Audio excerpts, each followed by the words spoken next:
Hi எங்களோட behind me நேயர்களுக்கு இந்த பதிவானது சருமம் ஆரோக்கியமாக இருக்க வேண்டும் என்று சொன்னால் என்ன மாதிரியான உணவுகளை எடுத்துக்கொள்ள வேண்டும், அதே போன்று என்ன மாதிரியான உணவுகளை கண்டிப்பாக தவிர்த்து கொள்ள வேண்டும் என்றதை பற்றியதாகத்தான் இந்த பதிவு காணப்பட போகின்றது.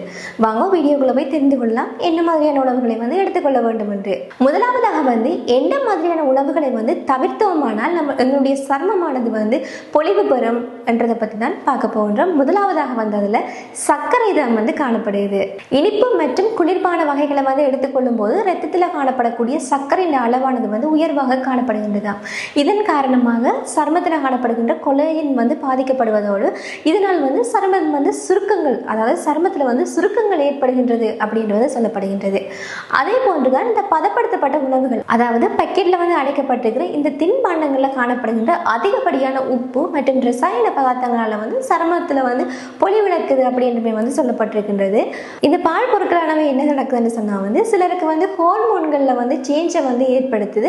அதன் காரணமாக அவர்களுக்கு ஒவ்வாமையோ முகப்பருக்களோ அல்லது முகப்பருக்களுக்கான தூண்டல்களோ ஏற்படுவதனூடாக அவர்களுடைய முகமானது பொலிவுகளை இழக்கின்றது அப்படின்றே சொல்லலாம். இந்த பொரித்த உணவுகளானது எங்களுடைய சருமத்தில் காணப்படக்கூடிய அந்த துளைகளை அதிகப்படுத்துது அப்படின்னு சொல்கிறாங்க. ஏன்னு சொன்னால் இதுக்கு காரணமே எண்ணெயை அதிகமாக காணப்படுகின்ற காரணத்தால் முகத்தில் காணக்கூடிய ஓப்பன் பர்சன் சொல்லப்படுகின்ற அந்த முகத்துளைகளை அதிகப்படியாகிற காரணத்தால் சருமம் பாதிப்புக்குள்ளாகுது அப்படின்னு சொல்லப்படுகின்றது. இப்போ வரைக்குமே பார்த்துருப்பீங்க என்னென்ன உணவுகளை தவிர்க்க வேண்டும் அப்படின்னு சொல்லி.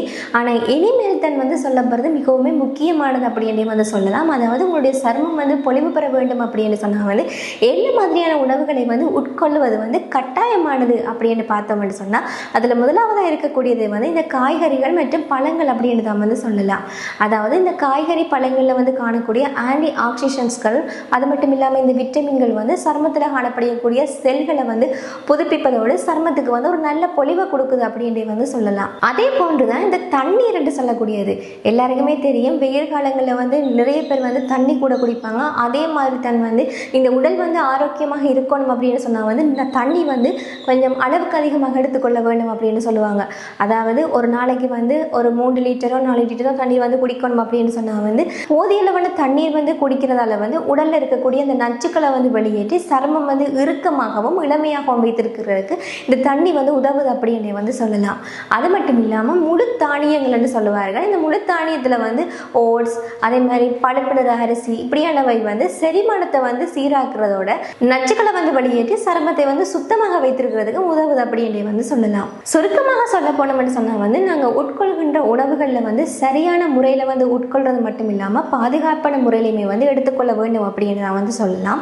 இந்த சருமம் ஆரோக்கியத்துக்கு, அதாவது எங்களுடைய சருமம் ஆரோக்கியமாக இருக்கணும்னு சொன்னால் நல்ல உணவு பழக்கம் மட்டும் இல்லாமல் தினமுமே நல்ல உறக்கமுமே தேவை. அவ்வாறு சரியாக நல்ல உறக்கமும் நல்ல பழங்கள் நல்ல உணவுகள் எல்லாத்தையுமே எடுத்துக்கொண்டோம்னு சொன்னால் எங்களுடைய சருமம் மிகவும் அழகாகவும் இளமையாகவும் ஆரோக்கியமாகவுமே காணப்படும். இது மாதிரியான இன்ஃபர்மேஷன்ஸை தெரிஞ்சு கொள்றதுக்கு எங்களோட பிஎம் தமிழ் ஸ்ரீலங்கா சேனலில் ஃபாலோ பண்ணி வச்சுக்கொள்ளுங்க. இன்னும் ஒரு வீடியோவில் உங்களை மீட் பண்ணும் வரைக்குமே உங்களிடம் இந்த விடைபெறும் நான் உங்கள் ராகவி.